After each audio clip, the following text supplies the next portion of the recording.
പാഠപുസ്തക വിതരണത്തിലെ വീഴ്ചയിൽ ഇടത് വിദ്യാർത്ഥി യുവജന സംഘടനകൾ പ്രതിഷേധം ശക്തമാക്കുന്നു. പൊതുപരിപാടികളിലടക്കം വിദ്യാഭ്യാസ മന്ത്രിയെ തടഞ്ഞ് പ്രതിഷേധിക്കുകയാണ് സംഘടനകൾ. രാവിലെ വീട്ടിൽ നിന്നിറങ്ങി തിരിച്ചെത്തുന്നതുവരെ മണിക്കൂറുകൾ സ്കൂളുകളിൽ ചെലവഴിക്കുന്ന നമ്മുടെ കുട്ടികൾക്ക് പേടി സ്വപ്നമാവുകയാണ് സ്കൂളുകളിലെ മൂത്രപ്പുരകൾ.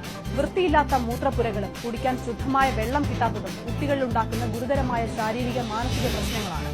വിദ്യാലയ ചുമരുകൾക്കുള്ളിൽ വീർപ്പുമുട്ടുന്ന നമ്മുടെ കുട്ടികളുടെ അവസ്ഥയെക്കുറിച്ചുള്ള പാഠപുസ്തക വിഷയത്തിലെ പ്രതിസന്ധി ഉടൻ പരിഹരിക്കുമെന്ന് മന്ത്രി ആവർത്തിക്കുന്നതല്ലാതെ നടപടി വൈകുന്നതിൽ മന്ത്രിക്കെതിരെയുള്ള പ്രതിഷേധം കൂടുതൽ ശക്തിപ്പെടുകയാണ്. ഇതിനിടെ ഓണപരീക്ഷ വിവാദവും തലമുട്ടി. ഇക്കുറി ഓണം നേരത്തെയാണെന്നും ഓണപരീക്ഷ വൈകിയതല്ലെന്നുമുള്ള മന്ത്രിയുടെ പ്രസ്താവന.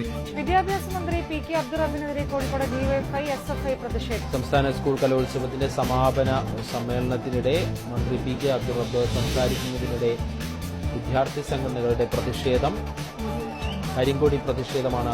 സംസ്ഥാനത്തെ 5137 സ്കൂളുകൾ ലാഭകരമല്ലെന്ന് വിദ്യാഭ്യാസ മന്ത്രി പി കെ അബ്ദുൾ റബ്ബ് നിയമസഭയെ അറിയിച്ചു. കോഴിക്കോട് മലാപ്പറമ്പ് AUP സ്കൂൾ അടച്ചുപൂട്ടുന്നതുമായി ബന്ധപ്പെട്ട സംഘർഷം.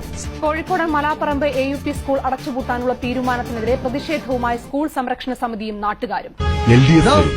എല്ലാം ശരിയാണ്.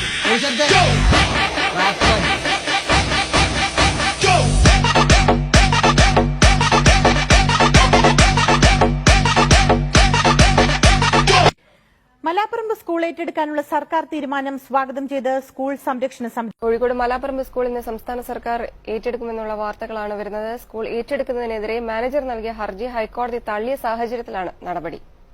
ഉച്ചയ്ക്ക് ശേഷം വിദ്യാഭ്യാസ മന്ത്രിയുടെ സാന്നിധ്യത്തിലാണ് സ്കൂൾ ഏറ്റെടുക്കുന്നത്.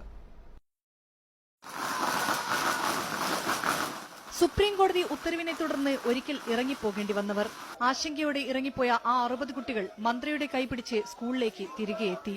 പൊതുവിദ്യാഭ്യാസം സംരക്ഷിക്കാനായി നടന്ന ജനകീയ സമരങ്ങൾക്കൊടുവിൽ പ്രധാന അധ്യാപികയെ പഴയ കസേരയിലിരുത്തി മന്ത്രി മലാപ്പറമ്പ് സ്കൂൾ സർക്കാർ സ്കൂളായി പ്രഖ്യാപിച്ചു. സന്തോഷമല്ല, മനസ്സിന് നിറയാണ്. ഒരു പൊതുവിദ്യാലയം നഷ്ടപ്പെട്ടില്ലല്ലോ, അത് തിരിച്ച് സർക്കാർ സ്കൂളായല്ലോ. അതിനുവേണ്ടി ജനങ്ങൾ പിന്നിൽ നിന്നല്ലോ, അതിലാണ്. അത് തുടർന്നും വേണം. എല്ലാ രംഗത്തും ഒരു സ്കൂൾ നിലനിർത്താൻ എല്ലാവരും ഒന്നിച്ച് വരിക എന്നുള്ളത് മനസ്സ് നിറയുന്ന ഏറ്റവും. സമരത്തിന് മുന്നിൽ നിന്ന് A. പ്രദീപ് കുമാർ MLAയ്ക്കും സന്തോഷം അടക്കാനായില്ല. എനിക്ക് ഇന്ന് നമ്മുടെയൊക്കെ പൊതുജീവിതത്തിലെ പൊതുപ്രവർത്തനാനുഭവത്തിലെ ഏറ്റവും വികാരനിർഭരമായിട്ടുള്ള ഒരു സന്ദർഭമായത്. കാരണം ഈ നമ്മുടെ പ്രിയ പ്രധാന അധ്യാപികയെ ഇപ്പൊ നമ്മൾ അവിടെ കൊണ്ടുപോയി ഇരുത്തിയിരിക്കുകയാണ്. ആശങ്കയൊഴിഞ്ഞ മുഖവുമായി കുട്ടികളും. നല്ല സന്തോഷമായി. സ്കൂളും കിട്ടി. ആദ്യം അവിടെ കളിക്കാൻ സ്ഥലമില്ല, കരണ്ടില്ല, വെള്ളമില്ല, ഒന്നും കളിക്കാൻ എല്ലാത്തിനും സ്ഥലമായി. 5.5 കോടി രൂപ നഷ്ടപരിഹാരമായി മാനേജർക്ക് നൽകിയാണ് സർക്കാർ സ്കൂൾ ഏറ്റെടുക്കുന്നത്. ആദായകരമല്ലെന്ന് കാണിച്ച് കഴിഞ്ഞ സർക്കാരിന്റെ കാലത്താണ് സ്കൂൾ അടച്ചുപൂട്ടിയത്. സനോജ് കുമാർ ബേപ്പൂരിനൊപ്പം ഷിത ജഗത്, മീഡിയ 1 കോഴിക്കോട്. നഷ്ടക്കണക്ക് പറഞ്ഞ് മാനേജ്മെന്റുകൾ അടച്ചുപൂട്ടുകയും പിന്നീട് സർക്കാർ ഏറ്റെടുക്കുകയും ചെയ്ത സംസ്ഥാനത്തെ 4 സ്കൂളുകളും തിരിച്ചുവരവിന്റെ പാതയിൽ. കോഴിക്കോട്ടെ മലാപ്പറമ്പ് സ്കൂളിൽ കുട്ടികളുടെ എണ്ണം ഇരട്ടിയായി. 33 സെന്റ് ഭൂമിയുടെ കച്ചവട സാധ്യത മാത്രം കണ്ട് സ്കൂൾ കെട്ടിടം ഇടിച്ചു നിരത്തിയ മാനേജർ. ഇതേ സ്ഥലത്ത് നാട്ടുകാരുടെ മുൻകൈയിൽ 45 ദിവസം കൊണ്ട് കെട്ടിപ്പൊക്കിയ പുതിയ കെട്ടിടം. സ്കൂൾ ഏറ്റെടുക്കാനായി സർക്കാർ നടത്തിയ നിയമ പോരാട്ടം. എല്ലാറ്റിനുമൊടുവിൽ വിജയത്തിന്റെ പടി കയറുകയാണ് മലാപ്പറമ്പ് സ്കൂൾ.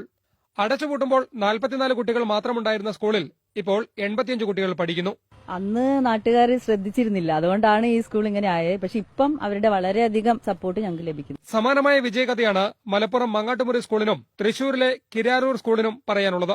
മങ്ങാട്ടുമുറി സ്കൂൾ അടച്ചുപൂട്ടിയ മാനേജറുമായി സർക്കാർ നടത്തിയത് 10 വർഷം നീണ്ട നിയമയുദ്ധം. ഒടുവിൽ മാനേജറുടെ വാദം സുപ്രീംകോടതിയും തള്ളിയതോടെയാണ് സ്കൂൾ സർക്കാർ ഉടമസ്ഥതയിലെത്തിയത്. കഴിഞ്ഞ വർഷം ഞങ്ങൾക്ക് 1ാം ക്ലാസ്സിലെ പ്രവേശനം 11 കുട്ടികളായിരുന്നു. ഇപ്പൊ നമുക്ക് 25 കുട്ടികൾ കഴിഞ്ഞു. ഇനിയും 2-3 കുട്ടികളും കൂടി വരാനുള്ള ഒരു സാഹചര്യം ഉണ്ട്. തൃശൂരിലെ കിരാലൂർ സ്കൂളിലാകട്ടെ കുട്ടികളുടെ എണ്ണം 27-ൽ നിന്ന് 60-ലെത്തി. കോഴിക്കോട്ടെ പാലാട്ട് UP സ്കൂളിൽ 50 ലക്ഷം രൂപ ചെലവിൽ പുതിയ ക്ലാസ് മുറികൾ ഉയരുകയാണ്. സ്കൂൾ വിദ്യാഭ്യാസം നഷ്ടക്കച്ചവടമെന്ന മാനേജ്മെന്റുകളുടെ വാദത്തെ ചെറുത്തു തോൽപ്പിച്ചാണ് ഈ 4 സ്കൂളുകളും മികവിലേക്ക് നീങ്ങുന്നത്. പൊതുവിദ്യാഭ്യാസ സംരക്ഷണ പ്രവർത്തനത്തിന്റെ പകരം വയ്ക്കാനില്ലാത്ത മാതൃക. കോഴിക്കോട് നിന്നും ജിബിൻ ബേബിക്കൊപ്പം സന്ദീപ് തോമസ്, ഏഷ്യാനെറ്റ് ന്യൂസ്. കേരളത്തിലെ ആദ്യത്തെ പരിസ്ഥിതി സൌഹൃദ സർക്കാർ വിദ്യാലയം കോഴിക്കോട്ട് മുഖ്യമന്ത്രി ഇന്ന് വൈകിട്ട് ഉദ്ഘാടനം ചെയ്യും. 112 വർഷം പഴക്കമുള്ള Kozhikode Karaparamba government higher secondary school 12 കോടി രൂപ ചെലവഴിച്ചാണ് നവീകരണം നടത്തിയത്. ഒരു സർക്കാർ സ്കൂൾ പഞ്ചനക്ഷത്ര സൌകര്യങ്ങളോടെ പുനർജനിച്ച കാഴ്ചയാണിത്. ഹൈടെക് സ്വകാര്യ സ്കൂളുകളെ തോൽപ്പിക്കുന്ന സൌകര്യങ്ങൾ ഇനി സാധാരണക്കാരായ സ്കൂൾ വിദ്യാർത്ഥികൾക്കും ലഭിക്കും. എ പ്രദീപ് കുമാർ MLA നടപ്പിലാക്കിയ promoting regional school through multiple interventions എന്ന കോഴിക്കോട് നടക്കാവ് GVHSൽ തുടങ്ങി നഗരത്തിലെ മറ്റ് 4 സ്കൂളുകളിലേക്ക് കൂടി വ്യാപിച്ച ഒരു വേറിട്ട മാതൃക എ പ്രദീപ് കുമാർ MLAയുടെ ശ്രമഫലമായാണ് ഈ മാറ്റമുണ്ടായത്.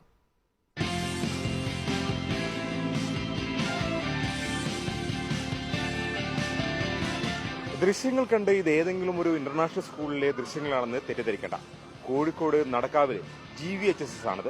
2008 വരെ തികച്ചും സാധാരണമായ അഡ്മിഷന് കുട്ടികൾ ഒട്ടും തിക്കിത്തിരക്കാത്ത ഒരു സ്കൂളായിരുന്നു ഇത്.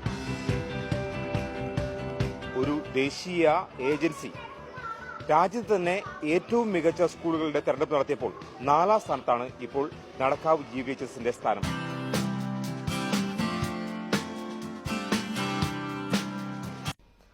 മലാപ്പറമ്പ് AUP സ്കൂൾ സർക്കാർ ഏറ്റെടുത്തിട്ട് 1 വർഷം കഴിഞ്ഞിരിക്കുകയാണ്. ഈ 1 വർഷം കഴിഞ്ഞ വേളയിൽ സ്കൂളിനായി പുതിയ കെട്ടിടം ഒരുങ്ങുന്നു. അവിടെ 2 കോടിയോളം രൂപ ചെലവിട്ട് നിർമ്മിക്കുന്ന കെട്ടിടത്തിന്റെ നിർമ്മാണോദ്ഘാടനം വിദ്യാഭ്യാസ മന്ത്രി C രവീന്ദ്രനാഥ് നിർവഹിച്ചു. സബിൻ മാത്യു തയ്യാറാക്കിയ റിപ്പോർട്ട്. കേരളത്തിന്റെ പൊതുവിദ്യാലയങ്ങളുടെ ചരിത്രത്തിലേറെ പ്രധാനപ്പെട്ട ഒരു ദിവസമാണെന്ന്. മലാപ്പറമ്പ് സ്കൂൾ സർക്കാർ ഏറ്റെടുത്ത് 1 വർഷം പൂർത്തിയായി കഴിഞ്ഞു. ആ 1 വർഷം പൂർത്തിയായി കഴിയുമ്പോൾ വലിയ അടിസ്ഥാന സൗകര്യ വികസനങ്ങൾ സ്കൂളിൽ വരുന്നു. വലിയ മാറ്റങ്ങളിലേക്ക്, വലിയ ജനകീയ മുന്നേറ്റത്തോടുകൂടി, ജനകീയ പങ്കാളിത്തത്തോടുകൂടി കേരളത്തിന്റെ പൊതുവിദ്യാലയങ്ങളുടെ പട്ടികയിൽ ഏറെ മുന്നിലേക്ക് ഇടം പിടിക്കുന്ന ഒരു രീതിയിലേക്ക് മലാപ്പറമ്പ് സ്കൂൾ മാറിയിരിക്കുന്നു. ഇതിന്റെ ചരിത്രം നമുക്കറിയാം. ലാഭകരമല്ല എന്ന് പറഞ്ഞുകൊണ്ട് സ്കൂൾ മാനേജ്മെന്റ് അടച്ചുപൂട്ടാൻ ശ്രമിച്ച ഒരു സ്കൂൾ ജനകീയമായിട്ടുള്ള പ്രതിരോധത്തിലൂടെ, ജനകീയ മുന്നേറ്റത്തിലൂടെ സർക്കാർ ഏറ്റെടുക്കുകയും വിദ്യാർത്ഥികൾക്ക് തിരിച്ചു നൽകുകയും ഒരു നാടിന്റെ മുഴുവൻ ഇടപെടലിലൂടെ സർക്കാർ വിദ്യാലയമായി മാറുകയും ഒക്കെ ചെയ്ത ഒരു വലിയ ചരിത്രമാണ് മലാപ്പറമ്പ് സ്കൂൾ എന്ന് പറയാനുള്ളത്. നമുക്ക് സ്ഥലം MLA Shri A Pradeep Kumar MLA നമ്മളൊപ്പം ഉണ്ട്. അദ്ദേഹത്തോട് ചോദിക്കാം, സാർ, എത്രത്തോളം അഭിമാനകരമായിട്ടുള്ള മുഹൂർത്തമാണ് ഈ ഒരു നിമിഷം എന്നാണ്? ഇത് ഒരു സാധാരണ സ്കൂൾ കെട്ടിടത്തിന്റെ തറക്കല്ലിടായിട്ട് ഇതിനെ കാണാൻ പറ്റില്ല. ഇത് കേരളത്തിലെ പൊതുവിദ്യാഭ്യാസ സംരക്ഷണത്തിന് വേണ്ടി നടന്ന ഏറ്റവും ഉജ്ജ്വലമായ ഒരു ജനകീയ സമരത്തിന്റെ ഭാഗമായിട്ട്